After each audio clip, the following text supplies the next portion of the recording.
Hi everyone, I have a new pack of Oracle cards today which I wanted to unbox and share with you. Also, I wanted to just walk through the steps I take when I get a new pack of cards, what I do with them, because I'm very often asked what the steps are if there's anything you need to do when you get a new pack of cards. Now, some people will tell you you have to follow some very, very rigid steps. There are certain things you have to do. Other people will tell you don't have to do anything at all. I'm going to leave this to your own judgment. I would always say do what feels right, but I'm just going to show you what I do. And I'm very, very excited to open these cards. This is the Spirit Animal Oracle by Collette Reid. I'm a big fan of her cards. I've been using them for a while. If you ever had a reading from me, you'll know that I use Wisdom of the Hidden Realms and the Wisdom of Avalon cards of hers. So let's take a look at this one together. So it's still in the cellophane. Now the first thing I say when you buy a new pack of cards is be very careful when you take the cellophane off, because you can actually potentially damage the box. I'm going to try and be careful here with my scissors.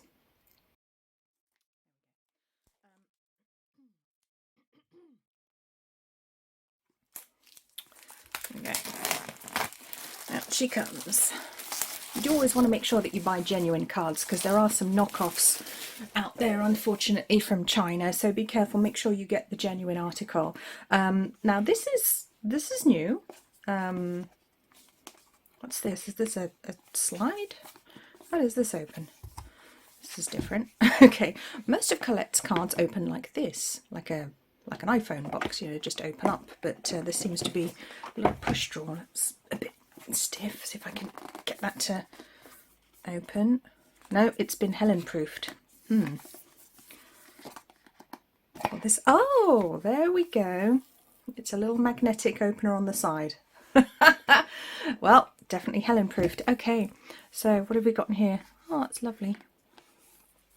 Very nice. Okay, so the first thing you might want to do when you actually get a new pack of cards. Oh, I'm not sure I like this box. That's got to be very precise when you open and close it. That's a bit of a pain. I prefer the old ones, just the regular box that you just place the lid on top. One of the first things you might want to do when you get a pack of cards, which I've already done with this pack, is you might like to actually cleanse them. So you don't know where these cards have been, you don't know who's been handling them, what kind of energy they've got on the cards. So it's always a good idea to cleanse cards when you first get them before you really start handling them or doing very much with them. Now you can do this, you can smudge them with sage or Palo Santo. Just remember to hold the cards above whatever's burning, because you don't want to drop hot ash onto it. You can also do this with various different types of incense. Nag Champa's a really nice one for cleansing. Don't get them wet, of course, that's not going to do them any favours. And another thing you can do is to cleanse them with Reiki. If you're a Reiki practitioner, you can just sort of put your hands near or on the cards and ask the Reiki to flow to actually cleanse the energy of the deck. You can draw symbols on them if you're a Reiki 2 or above, and you will actually energize the deck and get them ready to work. So that's a really nice thing to do. Another thing you could do is to put a nice big piece of clear quartz on the deck of cards. I don't have a nice big piece of clear quartz, so I'm going to show you with my smoky quartz. Just pop it on top and leave it overnight, or however long you feel, and that will really cleanse that deck, because clear quartz is so powerful. So let's take a look at this deck together. All right, now the first thing that actually jumps out at me that I find interesting as a numerologist is that this is a 68 card deck. Okay, now the previous packs I had from Collette Reid were a 44 card deck and a 52 card deck, so she doesn't necessarily have like one system, one number system that she uses, but this is 68, which is quite curious. That's an unusual number, I would say, to see on a deck of cards. And numerologically, 68 is 68, 14, 5. What I want to say is it feels very balanced. It feels like a lot of work, a lot of effort went into this one. A lot of energy went into it. I feel there was a lot of time spent preparing, but I also feel that this deck in particular was created to make money for the author, and you know, for Hay House, of course, you know, that's their job at the end of the day, isn't it? You know, and I never begrudge anyone making money. They have to do what they have to do. But it does feel like the motivation for this deck was more financial, just on the back of that numerology. It feels like it was a little bit more financial than the previous ones, which I felt with the 52 card deck, that's quite an altruistic number, 52-7. That one was created to help people, the Wisdom of Avalon. And Wisdom of the Hidden Realms is 44, which may have just been coming into line with Doreen Virtue's decks and a lot of the other Hay House decks, which a lot of those are 44 cards, which is a very practical number. You know, it's kind of what you see is what you get. Yes, it's a great deck. But with 68, it's quite a different numerology there. I know there is the possibility that money was the main motivator, but at the same time it does feel very, very balanced. It does feel very nice and balanced, but I feel that the idea for the project perhaps came from the mind, perhaps under pressure from Hay House or from the publishers, rather than Collette genuinely wanting to create them for, I don't know, maybe because she felt like it. It feels like she had to create them. Now, I don't wish to insult Collette because I absolutely adore her work. I very, very much respect her. But that just feels like the motivation may have been a little bit motivated by other factors rather than just her pleasure of actually creating cards. But nonetheless, it's an absolutely stunning deck. I mean, I can't argue with that. It's gorgeous, and I'm really, really excited to work with this one. So let's finally take a look. Now I've worked out how to open the box. Okay, so this is a nice touch, having a ribbon in the box. Not all boxes have this. It helps you to just get it out. There we go. That's a nice touch. I do appreciate that. You know, it makes it kind of a bit more luxurious when you've got the ribbon at the bottom of the box to get the cards and the book out. So we've got our little book here.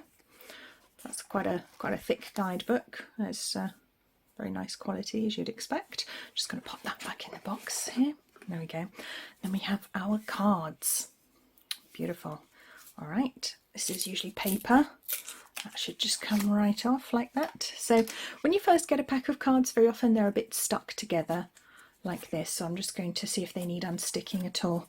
These are actually quite papery, not too plasticky. It's the ones that are more plasticky tend to stick together and the cards sort of adhere to each other. But these feel like they're quite free-flowing, like they're not going to be particularly sticky. So that's a good start to start with. That's very nice indeed. I'm still going to give it a little bit of a bend like this, just to stop anything from sticking together, because cardboard can stick together. And then what I would normally do is I will go through and I'll separate each individual card to make sure nothing's stuck together. And these are very cute. I mean, there's a nice mandala here on the back of the cards. That's very sweet. Almost like a peacock style going on here, sort of a paisley thing happening with this beautiful sun disk in the middle. That's very pretty. Okay, and the cards themselves, let's take a look here. Now these look very cute. Now these are quite succinct cards. There's a very beautiful, very detailed picture and a number, then you have the name of the animal spirit and just a couple of words. So these are not cards that are going to give you an awful lot of clues. They're going to give you a very, very short, very succinct statement at the bottom. They're not going to give you chapter and verse as to what the individual card means. So it is useful for beginners to actually have the book there with you. Yeah, stag spirit, take the lead. Yes, beautiful. Let's see. Yeah, I mean, these are really gorgeous, really, really gorgeous artwork. Absolutely very, very much like these on the face of it. One of the first things I do as well when I get a pack of cards is I will count them. This is important. Always count your cards when you first get them. Go through and make sure you have one of every card that you should have, because you may not. I found this quite a few times before. As a general rule, there's not usually any cards missing. Sorry, bash the table. There's not usually any cards missing, but very often you may find you have extra cards, which I actually found with the Wisdom of Avalon cards. When I got this deck, I found there were actually 54 cards in there, not 52, which is numerologically significant, but it's also interesting because I had 2 duplicates. And so I removed those 2 duplicates and put them to one side, because that's a message for you. That's a message for you from the universe. So the next thing I would do, which I'm not going to do on camera because that'd be incredibly boring, would actually be to count these and make sure I have one of every single card, as I should have. Oh, look at Otter, isn't that adorable? These little otters, it's beautiful. Really lovely cards. So yeah, Yeah, because I'm a very intuitive worker and I like to look at the images and I like to really go deep into the symbolism and let it really speak to me, and works very strongly with my intuition because I'm very clairvoyant. So I like to see things in Technicolor, you know, on the big screen in my mind, in my intuition. These are going to be wonderful for me. I'm very much going to enjoy working with these. I'm very, very much looking forward to it. So what I will do just very quickly here is I'm going to pull a few cards for those of you watching this right now. Let's just pull some cards for today. Today is Wednesday the 25th of May, which is actually World Tarot Day, which is pretty cool. Now, these are not tarot cards, but they're not far off tarot cards. I actually put tarot cards and oracle cards in the same category. They're all types of oracle cards. It's just tarot follows a very specific system, whereas oracle cards kind of a bit more, you know, free and easy, a bit like me. So let's just pull a few cards here. Let's see what our message is. Our first message from this beautiful deck. 18, Dear Spirit. Oh, look at this. 17, Crow Spirit. And off the bottom, 19, Dog Spirit. And that was me trying to avoid getting sequential numbers. That didn't work. Oh, this is absolutely gorgeous. What a beautiful message. So, Dear Spirit, bring a gentle touch. Crow Spirit, co-create with Spirit. And Dog Spirit, be loyal to what you love. Wow. What a beautiful message for us all. Really reminding us to really lean into our spirituality at this time. Really use it to help others and to grow ourselves as we co-create our future right now. So that's a really, really beautiful message. And these really lovely numbers. It's the occult coming forwards. It's very hopeful numbers. And it's showing us as well that we're reaching the end of an era. Reaching the end of an era with on that 19 there. But it's all very hopeful. All very hopeful numerology there. Very beautiful images. The crow is so mystical and magical, and yet he's come in on the number 17, which is incredibly hopeful and bright, but also very mystical as well. And this beautiful deer here, absolutely gorgeous, so gentle, and very much bringing the divine feminine there on that 18, but reminding us that everything that is will always be, and that is the way of things. Absolutely stunning. So I hope you enjoyed this unboxing. If you've got any questions, please do leave me a comment. Please do remember to subscribe to the channel because that really, really helps. Give me a like, and I will see you all again soon.